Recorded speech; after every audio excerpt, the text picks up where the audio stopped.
এই ৩-৪ বছর আসলে গ্রুমাররাই জীবনের একটা বড় পার্ট ছিল নিঃসন্দেহে। হ্যাঁ, লাক্স আবার শুরু হচ্ছে। সত্যি খুব ভালো লাগছে এটা শুনে, এটা জেনে because of I think after 7 years hmm, অনেকটা লং টাইমের পর লাক্স শুরু হতে যাচ্ছে। আমরা যখন শুরু করেছি আ ওই সময়টা হচ্ছে লাস্ট ব্যাচ ছিল 2018, হুম, হুম। ওইটাও ৪ বছর পর হয়েছিল। সো ৪ বছর পর যখন আমাদের লাস্ট ব্যাচ, এরপর আমি অসংখ্য মেসেজ পেয়েছিলাম, অসংখ্য ফোন কল পেয়েছি। অনেক মেয়েরা আমাকে বলত যে, "আপু আপনার মতো লাক্সে যেতে চাই। আপু কবে লাক্স শুরু হবে? আপু কি শিখে যাব লাক্সে?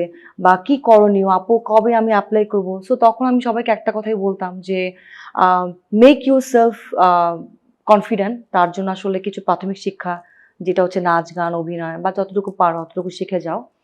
সো যেহেতু ৭ বছর পর আবার শুরু হচ্ছে, আমি বলব যে ওয়েলকাম ডেফিনিটলি। যারা আসবে তাদের জন্য একটা বড় একটা জায়গা তৈরি হবে। সো প্লিজ জায়গাটাকে মিসইউজ করো না তোমরা। হুম।